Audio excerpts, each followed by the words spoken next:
Hello everyone, hello and welcome back to our channel. आज की video में हम अपने असर्शन, रीजन और केस स्टडी क्वेश्चंस करने वाले हैं लॉज ऑफ मोशन वाले चैप्टर के। लास्ट टू वीडियोस में हमने एमसीक्यूज करे थे, अराउंड 50 to 53 एमसीक्यूज देखे थे, हमने सॉल्व करे थे। आई होप आपको उससे थोड़ा एक अच्छा प्रैक्टिस करने के लिए मिली होगी। So let's get started with today's video. पहले असर्शन रीजन से स्टार्ट कर रहे हैं, उसके बाद केस स्टडीज करेंगे। फर्स्ट असर्शन रीजन क्या बोल रहा है, तो असर्शन रीजन के लिए हमारी पहली सेम बात है कि आपको असर्शन और रीजन पहले चेक करना है दोनों स्टेटमेंट्स ट्रू हैं या फॉल्स। यदि दोनों ट्रू हो तो आपको बीच में दोनों के बिकॉज लाकर पढ़ना है कि बिकॉज के बाद जो रीजन लिखा है वो असर्शन का रीजन है या नहीं। ठीक है, उसके हिसाब से आपको ए और बी ऑप्शन में से चूज करना होगा। जो सबसे ज्यादा कंफ्यूजन होता है बच्चों को वो ए और बी ऑप्शन में ही होता है। ठीक है, सो उसके अंदर बिकॉज लाके पढ़ना है। बाकी जो ट्रू फॉल्स वाले जितने भी ऑप्शंस हैं वो आप इजीली रूल आउट कर सकते हो। ठीक है, तो पहला असर्शन रीजन क्या बोल रहा है, जैसे क्वेश्चन 54 असर्शन है Aristotle stated that external force required to keep a body in motion. तो ये स्टेटमेंट तो सही है कि हमेशा किसी भी बॉडी को मोशन में रखने के लिए या उसको रेस्ट से मोशन में आने के लिए या उसकी स्टेट चेंज करने के लिए एक फोर्स की जरूरत होती है। बट एरिस्टोटल ने सिर्फ ये स्टेटमेंट बताई थी, एरिस्टोटल ने रीजन नहीं बताया था। ठीक है, बट हम नीचे रीजन पढ़ लेते हैं। तो पहली बात असर्शन ट्रू है। रीजन क्या बोल रहा है, opposing forces are always present in the natural world. ये रीजन भी ट्रू है और रीजन इसका करेक्ट एक्सप्लेनेशन भी है। जैसे इसको एक एग्जांपल से समझ सकते हैं। फॉर एग्जांपल अगर मेरी कोई टेबल के ऊपर आपकी एक बुक रखी है, ठीक है, तो टेबल क्योंकि एक रफ सरफेस है, नेचर में तीन अपोजिंग फोर्सेस की बात कर रहे हैं यहाँ पे। जो रीजन लिखा है ये अपोजिंग फोर्सेस जैसे आपकी फ्रिक्शन हो गया, विस्कोसिटी हो गई, जो भी फोर्सेस मोशन को अपोज करती हैं, तो वैसी फोर्सेस एग्जिस्ट करती हैं। तो उस ऑब्जेक्ट को, उस बुक को मूव कराने के लिए आपको एक फोर्स लगाना पड़ेगा against this opposing frictional force. तो इसीलिए एक फोर्स चाहिए होगा मोशन कराने के लिए। तो इसका आंसर क्या हो जाएगा, ऑप्शन नंबर ए। असर्शन भी ट्रू है, रीजन भी ट्रू है, दोनों रीजन असर्शन का करेक्ट एक्सप्लेनेशन है। नेक्स्ट क्वेश्चन क्या बोल रहा है, body is momentarily at rest but no force is acting on it at that point. तो अब देखो इसका रिवर्स ट्रू होगा। कौन सा एग्जांपल याद करना है, फ्री फॉल में याद करो। अगर मैंने एक स्टोन को नीचे से ऊपर फेंका था, हाईएस्ट पॉइंट पर स्टोन की वेलोसिटी 0 थी, स्टोन रेस्ट पे था हाईएस्ट पॉइंट पे, बट क्या उस पे फोर्स 0 थी? नहीं, हाईएस्ट पॉइंट पे भी ग्रेविटी तो लग रही है उसके ऊपर। जब वो हाईएस्ट पॉइंट पे पहुंचा तो उसकी वेलोसिटी 0 हो गई थी, बट फोर्स नीचे की डायरेक्शन में अभी भी लग रहा है। ग्रेविटी अर्थ उसको अभी भी अपनी तरफ खींच रहा है। तो इसका उल्टा स्टेटमेंट ट्रू होता। ठीक है, तो ये असर्शन क्या हो जाएगा, this is false. Next reason क्या बोल रहा है, when a force acts on a body it may not have some acceleration. ये भी बिल्कुल गलत है। क्यों? According to second law of motion, जब भी कोई भी फोर्स लगेगी वो फोर्स हमेशा एक एक्सेलरेशन प्रोड्यूस करेगी। ठीक है, तो दोनों स्टेटमेंट्स क्योंकि फॉल्स हैं तो ऑप्शन कौन सा हो गया, option number D. Next question क्या बोल रहा है, at microscopic level all bodies are made up of charged constituents. Microscopic level मतलब जब आप एटॉमिक लेवल पे अगर देखोगे तो कि बॉडी कैसे बनी है। माइक्रोस्कोपिक मतलब एटम्स आप माइक्रोस्कोप से देख सकते हो, तो इसलिए मैंने बोला एटॉमिक लेवल। माइक्रोस्कोपिक लेवल पे हर बॉडी चार्ज कॉन्स्टिट्यूएंट से बनी है। कैसे? जैसे कौन से चार्ज कॉन्स्टिट्यूएंट, जैसे न्यूक्लियाई हो गया, इलेक्ट्रॉन हो गई, and various contact forces exist between them. तो ये तो ट्रू है, सारी बॉडीज एटम से बनी है, हर एटम के अंदर न्यूक्लियाई होता है, न्यूक्लियाई में प्रोटॉन्स और न्यूट्रॉन्स होते हैं, बाहर चारों तरफ न्यूक्लियस के इलेक्ट्रॉन्स घूम रहे होते हैं। ये ट्रू है। These forces are due to elasticity of bodies, molecular collisions and impacts. ये भी ट्रू है। एंड ये फोर्सेस इसीलिए आते हैं क्योंकि ये सारे बॉडीज, ये सारे माइक्रोस्कोपिक लेवल पे सारे ऑब्जेक्ट्स इन चार्ज पार्टिकल से, इन चार्ज कॉन्स्टिट्यूएंट से बने होते हैं। तो रीजन करेक्ट एक्सप्लेनेशन असर्शन का है। तो कौन सा ऑप्शन हो जाएगा, option number A. Next question क्या बोल रहा है, if force is not parallel to the velocity of the body but make some angle with it changes the component of velocity along the direction of force. देखो क्या बोल रहे हैं, मान लो एक ऑब्जेक्ट है, ऑब्जेक्ट की वेलोसिटी इस डायरेक्शन में है और फोर्स अगर पैरेलल नहीं है। असर्शन क्या बोल रहा है, अगर फोर्स पैरेलल नहीं है वेलोसिटी के बट कोई एंगल बना रहा है उसके साथ, तो मान लो थीटा एंगल बना रहा है, उस केस में it changes the component of velocity along the direction of force. क्या ऐसा होगा? नहीं। मान लो, देखो कैसे पता लगाना है ये चीज, जब डायग्राम आप बनाओ, मान लो अगर वेलोसिटी इस साइड है, दूसरी पॉसिबिलिटी क्या हो सकती थी कि मान लो फोर्स इस साइड है और वेलोसिटी भी इस साइड है, ये जो भी फोर्स है जो थीटा एंगल पे काम कर रहा है, ये फोर्स हमेशा वेलोसिटी का कौन सा कंपोनेंट चेंज करेगा? जो भी कंपोनेंट फोर्स की डायरेक्शन में होगा, करेक्ट? क्योंकि हम बोलते हैं F is equals to ma, तो a एक वेक्टर है और F एक वेक्टर है, अगर पॉजिटिव साइन है तो a और F की डायरेक्शन सेम होगी, करेक्ट? तो इसीलिए फोर्स हमेशा वेलोसिटी की डायरेक्शन वाला कंपोनेंट चेंज करेगा, जो उससे दूसरा कंपोनेंट होगा, मतलब जो भी कंपोनेंट नॉर्मल होगा उसके दूसरे डायरेक्शन ऑफ फोर्स के, उसको चेंज नहीं करेगा किसी भी वेक्टर के, क्योंकि दो रेक्टेंगुलर कंपोनेंट्स हम करते थे। तो उसके अकॉर्डिंग इसने क्या बोला है? It changes the component of velocity along the direction of force, ये ट्रू हो गया। नेक्स्ट क्या बोला है? Component of velocity parallel to the force remains unchanged, ये तो फॉल्स हो जाएगा। क्यों?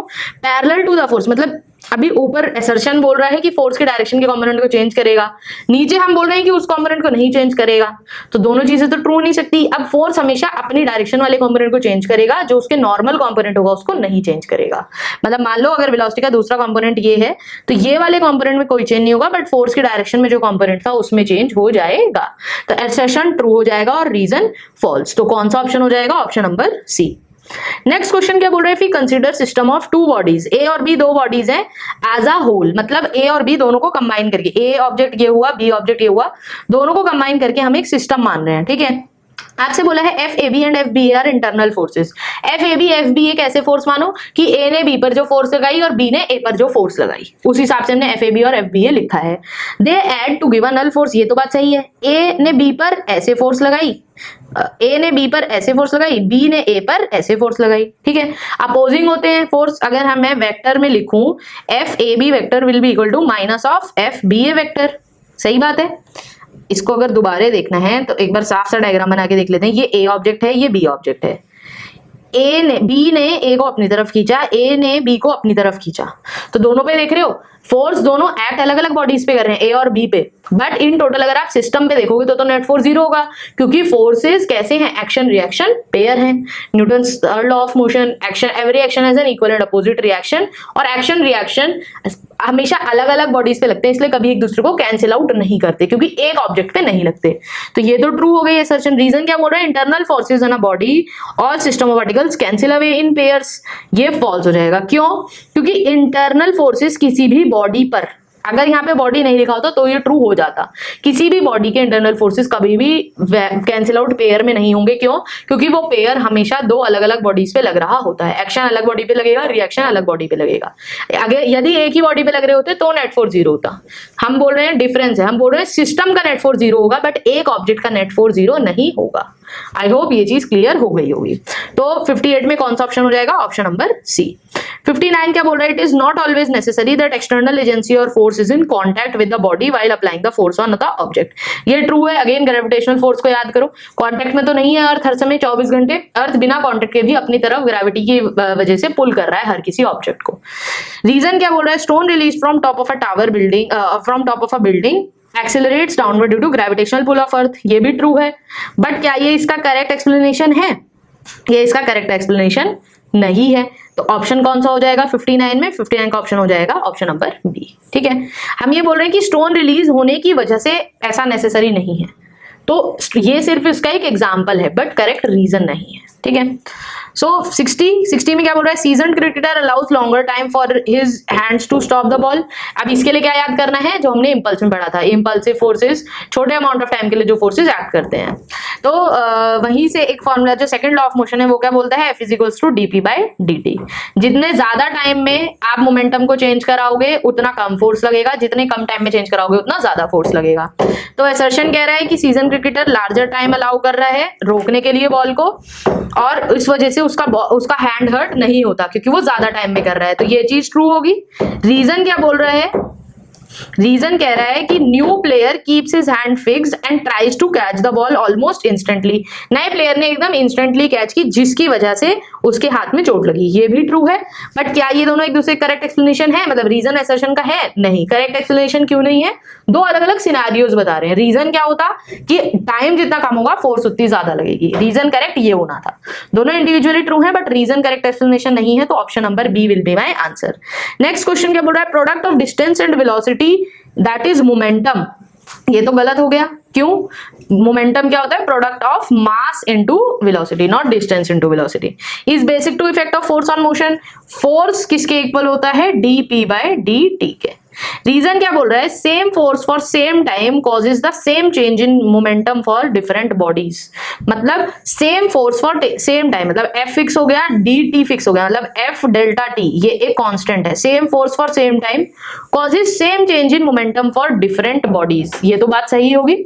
अगर ये कांस्टेंट है तो डेल्टा mv भी कांस्टेंट होना चाहिए। क्यों? क्योंकि F delta t delta mv के इक्वल होगा। करेक्ट? तो ये स्टेटमेंट ट्रू है। तो अब हमारा एसर्शन ट्रू है और रीजन फॉल्स है। तो ये कौन सा? सॉरी, एसर्शन फॉल्स है और रीजन ट्रू है।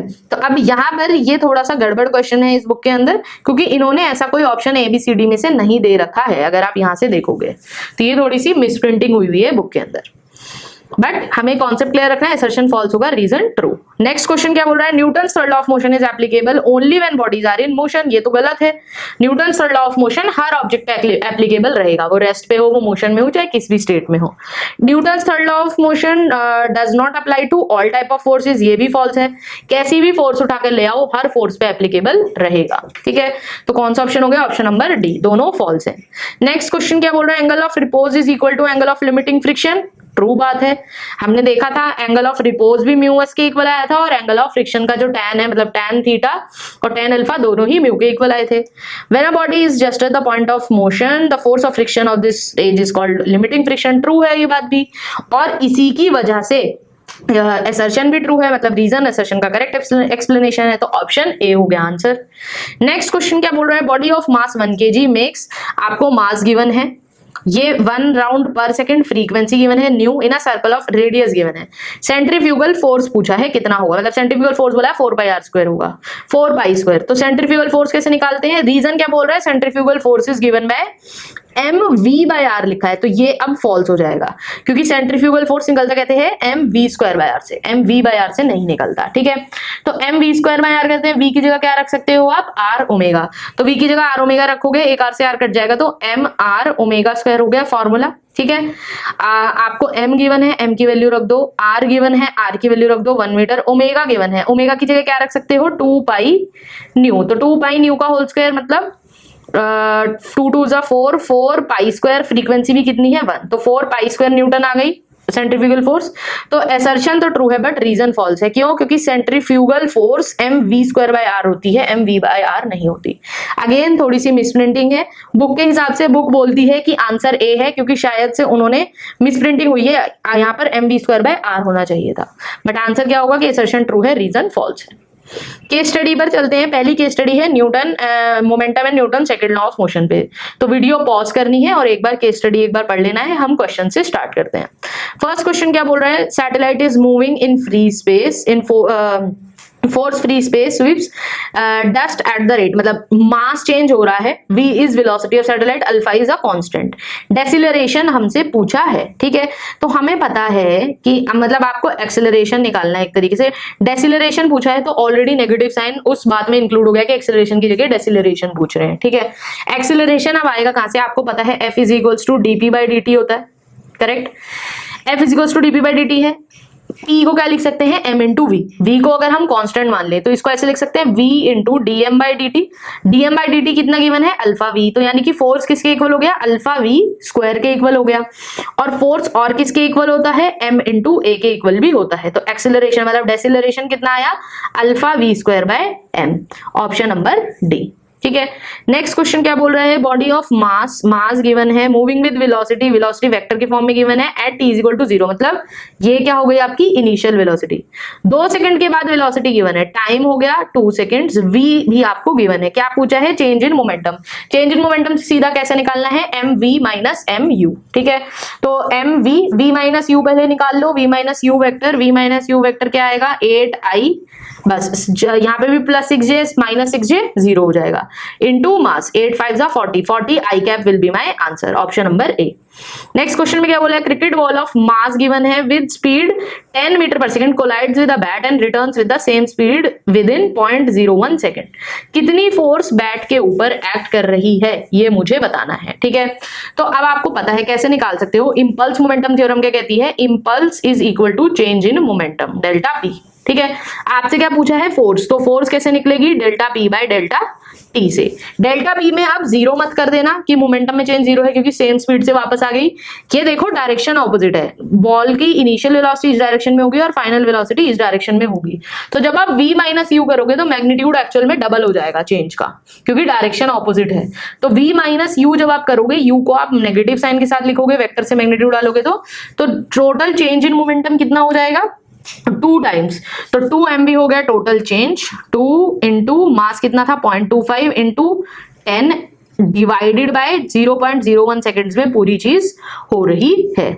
तो कितना हो जाएगा 25 इंटू 250 इंटू 10 500, यानी कि 500 न्यूटन का फोर्स एक्ट कर रहा होगा। नेक्स्ट क्वेश्चन नंबर 68 क्या बोल रहे हैं, stationary bomb explodes into 3 pieces. एक पीस है 2 kg का, वो वेलोसिटी 8 मीटर पर सेकंड से जा रहा है at right angle to other piece. मतलब ये वाला पीस 2 kg वाला ऐसे जा रहा है, ठीक है। कितनी वेलोसिटी से जा रहा है ये 2 kg का 8 मीटर पर सेकंड से। दूसरा जो 1 kg वाला है ये 2 kg का है, 1 kg वाला पीस ऐसे गया है इससे 90 डिग्री पे 12 मीटर पर सेकंड से, ठीक है।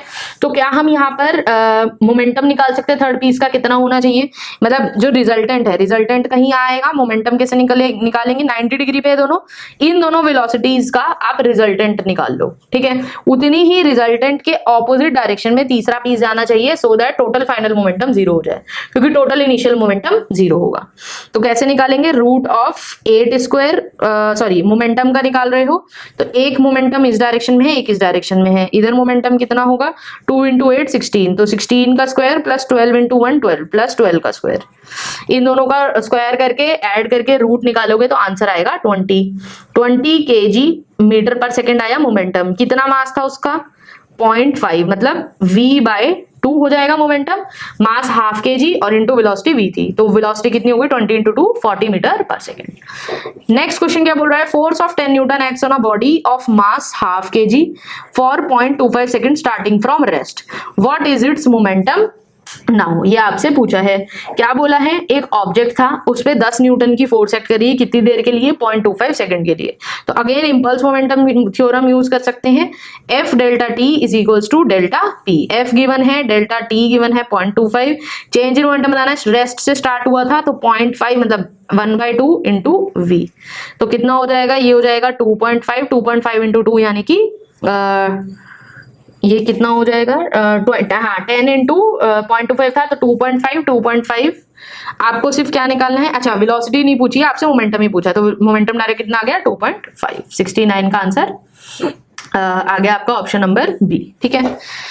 नेक्स्ट केस स्टडी क्या बोल रहा है, नेक्स्ट केस स्टडी है आपकी कंजर्वेशन ऑफ मोमेंटम के ऊपर। तो एक बार पॉज करनी है वीडियो और केस स्टडी रीड कर लेनी है। तो ये पहला क्वेश्चन क्या बोल रहा है इस केस स्टडी का, bullet of mass 10 gram is fired from a gun of mass 1 kg with recoil velocity of gun 5 meter पर सेकंड।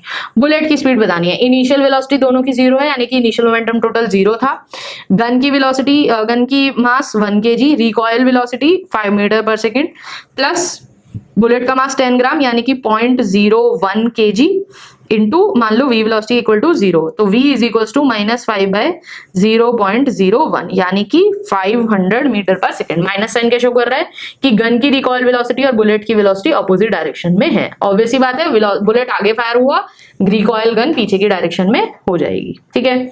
नेक्स्ट क्वेश्चन क्या बोल रहा है, शेल ऑफ मास गिवन है 10 kg is moving with velocity 10 metre पर second when it blasts and forms 2 parts of 9 kg and 1 kg। पहला मास अगर stationery है तो दूसरे मास की देखो, total initial momentum 10 into 10, final momentum 9 kg, first mass कितना है 9 kg का, 9 kg रेस्ट पे है तो 9 इंटू 0 प्लस 1 इंटू v, तो वेलोसिटी कितनी आनी चाहिए 100 मीटर पर सेकेंड। कुछ नहीं है, सिंपली आपको मोमेंटम कंजर्व करना है, इनिशियल मोमेंटम फाइनल मोमेंटम के इक्वल रखना है। नेक्स्ट क्वेश्चन क्या बोल रहा है, bullet of mass 0.1 kg fired with speed 100 metre पर second, mass of gun, recoil velocity निकालें। अगेन सेम क्वेश्चन है, तो 0 is equals to 0.1 into 100 plus 50 into v, तो v कितना आ गया आपका -10/50 यानी कि -0.2, -0.2, तो माइनस साइन क्या शो कर रहा है कि रिकॉइल है, तो 0.2 मीटर पर सेकंड आ गया आपका आंसर। नेक्स्ट क्वेश्चन क्या बोल रहा है, unidirectional force F varying with time as shown acts on the body initially at rest for short duration of time. अच्छा, ऐसा सेम क्वेश्चन अब हमने अपने MCQ वाले वीडियो में भी करा था। क्या करना है आपको, velocity acquired by the body निकालना है। तो FT ग्राफ हमेशा क्या देता है, फोर्स वर्सेस टाइम का ग्राफ क्या देगा आपको, इंपल्स। और इंपल्स हमें पता है, इंपल्स मोमेंटम थ्योरम के according impulse is also equal to change in momentum. ठीक है, तो बॉडी आपको गिवन था कुछ की रेस्ट से स्टार्ट हुई है, हाँ बॉडी इनिशियली रेस्ट से स्टार्ट हुई है, मतलब इनिशियल मोमेंटम 0 होगा, तो हम क्या बोल सकते हैं, जो भी एरिया आएगा वो F डेल्टा T होगा, that will be equal to mass into velocity. ठीक है, तो एरिया पहले निकालने थे, किससे किस टाइम में निकालनी है वेलोसिटी की, शॉर्ट ड्यूरेशन 2t, तो टोटल 2t में ही पूछिए velocity acquired by the body, तो पहले एरिया निकालना है। ठीक है, तो पहले जब आप एरिया निकालोगे, एरिया कैसे निकालना है, इधर का एरिया सेमी सर्कल है, हाँ मतलब पाई r²/2 हो जाएगा, रेडियस कितना है t के बराबर, तो पाई t²/2। सिमिलरली इधर का एरिया पाई t²/2, बट आपको पता है एरिया क्या दे रहा है, मोमेंटम या इंपल्स भी, अगर मानो इंपल्स और मोमेंटम दोनों वेक्टर क्वांटिटीज होती हैं। वेक्टर क्वांटिटीज निकालते टाइम हम एरिया को साइन के साथ रखते हैं, ये एरिया पॉजिटिव में होगा, ये एरिया नेगेटिव में होगा, तो जब आप टोटल एरिया निकालोगे तो कितना आएगा 0, ऊपर जितना प्लस का है नीचे उतना माइनस का है, तो टोटल 0 हो गया, तो यानी कि वेलोसिटी भी कितनी होगी 0। तो इससे पहले क्वेश्चन को सॉल्व करना है, अदरवाइज एक डाउट क्या आता, क्या सोच के हम रुक जाते कि इस क्वेश्चन में मास गिवन ही नहीं है तो वेलोसिटी निकल ही नहीं पाएगी, बट एक्चुअल में मास की जरूरत ही नहीं है। नेक्स्ट क्वेश्चन क्या बोल रहा है, 2 masses m and 4m are moving with equal kinetic energy, ratio of their linear momenta पूछा है। अब देखो डायरेक्ट यहाँ पे क्या यूज करो, काइनेटिक एनर्जी का formula in terms of momentum क्या होता है, p²/2m। बाकी वैसे अभी आप ये फॉर्मूला आगे वर्क एनर्जी पावर में भी पढ़ोगे, कैसे आया ये फॉर्मूला, काइनेटिक एनर्जी को ऊपर नहीं मतलब मल्टीप्लाई डिवाइड करो मास से, तो आपको ये फॉर्मूला मिलेगा। आपसे क्या बोला है, इक्वल काइनेटिक एनर्जी से चल रहे हैं, यानी कि p1²/2m divided is will should be equal to, divided by भी रहने देते हैं क्योंकि इक्वल है, by 2m is equals to p2²/2 into mass कितना है 4m, तो 2 4 8m, 8 2 से 8 को काटा 4, m से m कट गया। क्या पूछा है, ratio of their linear momentum, मतलब p1²/p2² कितना आया 1/4, मोमेंटम का रेशियो कितना आ जाएगा, इसका रूट लेना मत भूल जाना, यानी कि 1:2, ऑप्शन नंबर सी। तो नेक्स्ट केस स्टडी किसके ऊपर है, force of friction on connected bodies के ऊपर। तो एक बार वीडियो पॉज करनी है और पूरी केस स्टडी एक बार रीड कर लेनी। क्वेश्चन नंबर 75, पहला क्वेश्चन क्या बोल रहा है, force acting between pulley and rope, कौन सी फोर्स एक्ट कर रही है, फ्रिक्शनल फोर्स। ठीक है, तो अगर आपसे ये पूछते हैं मास और रोप के बीच में कौन सी, या रोप में कौन सी फोर्स एक्ट कर रही है, तो कौन सी फोर्स होती, टेंशन। ठीक है, कंफ्यूज नहीं होना है कि टेंशन क्यों नहीं है, पुली और रोप के बीच में पूछा है, मतलब रस्सी जहां पे जा रही है पुली पे, वहां पे तो फ्रिक्शन ही होगा, रोप के अंदर टेंशन है। नेक्स्ट क्वेश्चन में क्या पूछा है, normal reaction acting on the system is, तो नॉर्मल रिएक्शन कैसे निकालोगे, देखो आपको क्या गिवन है, स्टेशनरी गिवन है, शायद से दोनों ऑब्जेक्ट्स है ना, they are stationary due to roughness of the pulley, roughness given है, और आपको यहाँ पे आंसर गिवन भी है पहले क्वेश्चन का कि surface in contact is called friction, rough given है पूरी सरफेस। अगर स्टेशनरी है दोनों चीजें, मतलब यहाँ पर कितनी टेंशन होगी, इसके वेट के बराबर, इसका वेट कितना है 8g, ये टेंशन कितनी होगी 8g, यहाँ पे कितना है 6g, तो ऊपर कितनी टेंशन होगी 6g, तो टोटल जो नॉर्मल यहाँ पर टोटल टेंशन कितनी हो जाएगी 6 + 8 14g, यानी कि टोटल नॉर्मल रिएक्शन कितना होना चाहिए, टोटल नॉर्मल रिएक्शन इसके ऑपोजिट होना चाहिए, तभी ये पूरा सिस्टम स्टेशनरी रहेगा, तो आंसर क्या हो जाएगा 14g। नेक्स्ट क्वेश्चन क्या बोल रहा है, tension is more on side having mass of, tension किसकी साइड पे ज्यादा है 8g वाली पे, मतलब 8 kg वाली पे, तो option number A will be my answer. Next question क्या बोल रहा है, force of friction acting on the rope, force of friction acting on the rope is, कितनी फोर्स ऑफ फ्रिक्शन एक्ट करेगी रोप पे, कैसे निकालोगे, देखो ये इसको T1 बोल देते हैं, इसको T2 बोल देते हैं, फ्रिक्शन कहाँ एक्ट कर रहा है, यहाँ पर पुली के और रोप के बीच में, ऐसे फ्रिक्शन काम कर रही है, तो फ्रिक्शन की वजह से क्या हम ये बोल सकते हैं कि जो T1 - T2 है, मतलब रोप के, क्योंकि हर पॉइंट पर टेंशन सेम नहीं है, तो वो फ्रिक्शन की वजह से नहीं होगी, तो जो भी नेट डिफरेंस आ रहा है दोनों टेंशंस में, T1 बड़ा है T2 छोटा है, जो भी नेट डिफरेंस आ रहा है वो कहाँ लग रहा होगा, as friction, as opposing force, तो यानी कि फ्रिक्शन कितनी लग रही होगी 8g - 6g, यानी कि 2g। तो g की जगह अगर 10 रखोगे तो 2g is equals to 20 Newton. ठीक है, लास्ट क्वेश्चन क्या बोल रहा है, coefficient of friction of the पुली। अब देखो कोफिशिएंट ऑफ फ्रिक्शन निकालना है आपको पुली का, तो कोफिशिएंट ऑफ फ्रिक्शन कैसे निकालोगे, फ्रिक्शन फोर्स आ गई 20 न्यूटन, कोफिशिएंट ऑफ फ्रिक्शन किसके, मतलब फ्रिक्शन हमेशा किसके इक्वल होती है, म्यू इनटू एन के। नॉर्मल रिएक्शन कितना आया था 14g यानी कि 140, म्यू इंटू 140, तो म्यू कितना आ जाएगा 20 अपॉन 140 यानी कि 2 7 14 यानी कि 1/7। तो option number B will be my answer. So this is all about this video. I hope आपकी असर्शन रीजन और case study based case based questions की अच्छी प्रैक्टिस हो गई होगी। If you found this content helpful then do like, share and subscribe to our channel. Keep watching the videos. Thank you so much for watching the video. See you in the next video.